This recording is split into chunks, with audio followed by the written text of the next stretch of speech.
नमस्कार, स्वागत है आपका यूट्यूब चैनल उल्टा चश्मा में। लेकर आया हूँ आपका अपना कार्यक्रम विश्लेषण विद वानखड़े।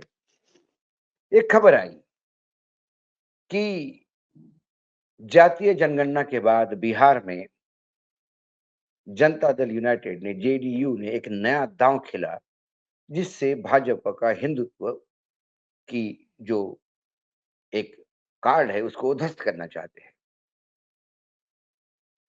जातीय जनगणना में एक आंकड़ा सामने आया और वो आंकड़ा है अनुसूचित जाति की संख्या का। वो 19.65 है, ऑलमोस्ट 20%। भाजपा जातीय जनगणना इसलिए नहीं चाहती कि वो आरोप लगाती है कि आप हिंदुओं को बाँट रहे हो। वो सभी हिंदुओं को ओबीसी, बैकवर्ड, दलित, अति दलित, महादलित जो भी है, उन्हें एक छाते के नीचे लाना चाहते हैं, क्योंकि सवर्ण ऑलरेडी बीजेपी के साथ है। जब ये डेडली कॉम्बिनेशन इकट्ठा हो जाता है तो बीजेपी क्लीन स्वीप करती है। इसलिए बीजेपी हिंदुत्व का छाता लेके घूम रही है और नीतीश कुमार जी ने ऐसा एक पत्ता खेला जातीय जनगणना का, जिसमें हिंदू जातियों में भी कितनी किस-किस की हिस्सेदारी है और उसी हिसाब से वो सत्ता में भागीदारी मांगेगा। और इस काट के आगे बीजेपी असहाय होती नजर आ रही है। अब इसी परिप्रेक्ष्य में बिहार से जो खबर आई है, वो ये कि इस 19.65% लोगों को साधने के लिए 10 अक्टूबर को पटना से भीम रथ को हरी झंडी दी गई। अब इस भीम रथ पे सवार कौन-कौन है? एक मंत्री है जनता दल यूनाइटेड के अशोक चौधरी, जो पासी समाज के हैं। ये भी पॉलिटिकल परिवार से हैं। उनके पिताजी भी कांग्रेस में केंद्र भी मंत्री रह चुके हैं। सबसे ज़्यादा बार एमएलए रहने का उनका रिकॉर्ड है। ये कांग्रेस के प्रदेश अध्यक्ष थे, बाद में जनता दल यूनाइटेड में चले गए। दूसरे हैं सुनील कुमार, जो डीजीपी आईपीएस रहे हैं, होनहार है, डीजीपी हैं। वो रविदास समाज समाज से आते हैं, वो भी मंत्री हैं जनता दल यूनाइटेड के। और रत्नेश सदा दलित है।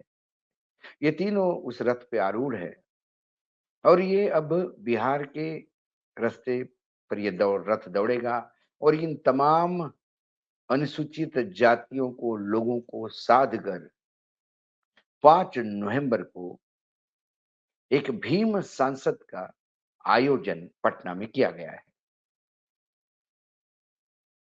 और ये विराट काय भीम सांसद जो पटना में शक्ति प्रदर्शन करेगी, ये उस अनुसूचित जाति जिनका 19.65% जनसंख्या है, उनकी हुंकार होगी, जो बीजेपी के लिए हानिकारक साबित हो सकती है।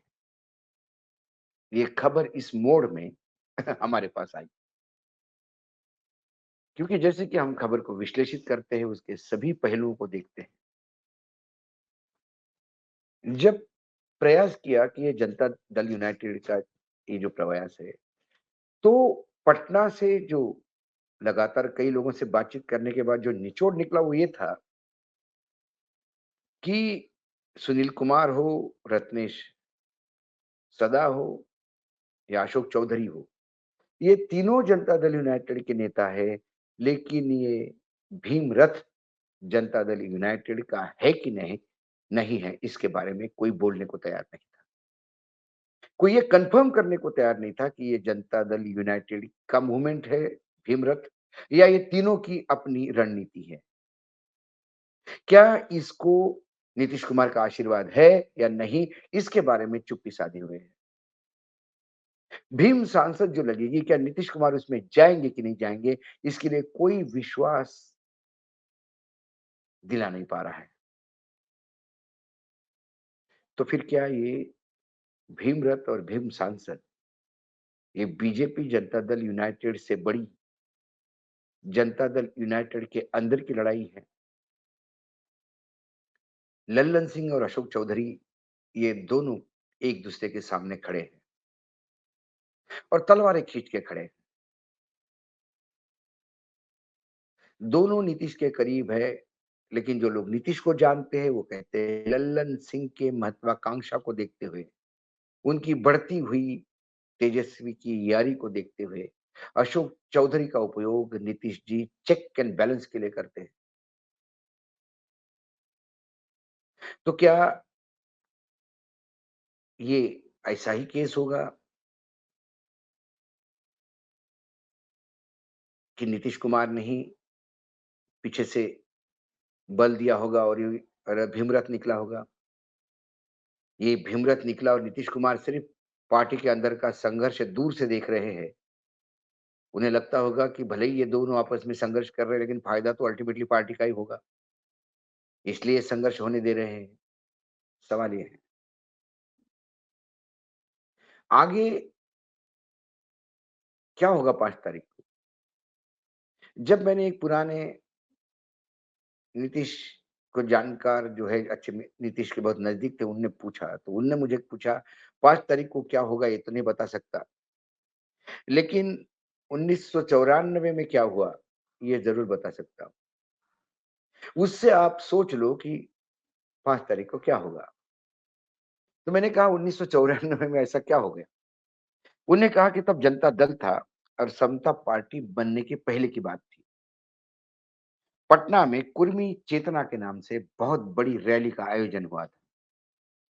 संतोष कुमार एक कुर्मी विधायक थे, इंडिपेंडेंट विधायक थे। उन्होंने इसका आयोजन किया था और कई कुर्मी दलों के नेता विभिन्न राजनीतिक दलों के उस मंच पे आने वाले थे। नीतीश कुमार थोड़े सेक्युलर विचारों के थे, तो उन्हें लगा कि कुर्मियों का लेबल ठीक नहीं है। लेकिन अभूतपूर्व रिस्पॉन्स देखते हुए कुर्मियों का उस रैली में और ऐतिहासिक रैली देखते हुए लालू यादव ने नीतीश को समझाया, ये कुर्मियों का जन्मघट है, आपको जाना चाहिए। नहीं गए तो ये कुर्मियों की लीडरशिप संतोष कुमार के हाथ चली जाएगी। आप मंच पे जाओगे तो सबसे बड़े नेता होने के नाते सारा क्रेडिट आपको मिलेगा। ये बात अलग है कि लालू यादव ने नीतीश को एक मित्र के तरह सलाह देकर उसे रैली में भेजा और उस अभूतपूर्व रैली में जिस हिसाब का स्वागत और जो रिस्पॉन्स नीतीश कुमार को मिला, नीतीश कुमार को आत्मविश्वास इतना बढ़ गया कि उसी रैली में उन्होंने लालू यादव के खिलाफ फ्रंट खोल दिया और फिर समता पार्टी का जन्म। तो मैंने कहा कि फिर इसके मायने हम क्या समझे? उन्होंने कहा कि भीम सांसद कैसी बन के आती हैं, कितने लोग आ पाते हैं, कितना अभूतपूर्व होती है, इस पे नीतीश जी नज़र रखे हुए हैं। भीम सांसद यदि बहुत अच्छे रूप में स्थापित हुई, पूरे प्रदेश से बहुत सारे लोग आए, अनुसूचित जाति के, तो फिर उस 19.65% के मतदाताओं को साधने के लिए नीतीश स्टेज पे जाकर पूरा क्रेडिट ले सकते हैं और फिर हम कहेंगे कि वो जनता दल यूनाइटेड का था। फिर अशोक चौधरी का भी कद बढ़ सकता है, लल्लन सिंह को भी मैसेज जा सकता है, तेजस्वी यादव और लालू यादव को भी मैसेज जा सकता है, कांग्रेस को भी मैसेज जा सकता है और बीजेपी को भी मैसेज जा सकता है। और यदि ये सांसद फ्लॉप होती हुई नजर आई, तो नीतीश कुमार कहेंगे कि इस पार्टी का कोई लेना-देना नहीं है, अशोक चौधरी का अपना व्यक्तिगत, इन 3-4 लोगों का व्यक्तिगत था, उनको पूछिए, पार्टी इसमें ये नहीं करती। तो कुल मिलाकर ये जो पूरा भीम रथ और भीम सांसद का इश्यू है, वो खबर किसी और प्रारूप में आई थी और माइक्रो लेवल जाने के बाद जब विश्लेषित किए तो खबर कुछ और निकली। तो इस खबर के मायने सही समझने के लिए मैं और आप 5 नवंबर तक का इंतज़ार करें। 5 नवंबर को शाम को फिर एक बार भीम सांसद की बात करेंगे, तब हमको याद दिलाएँगे कि उस विश्लेषण में क्या पाया और आज हमने विश्लेषित कैसा किया। आज इतना ही, फिर कल आऊँगा किसी विषय के साथ, तब तक के लिए नमस्कार। लेकिन देखते रहिएगा यूट्यूब चैनल उल्टा चश्मा।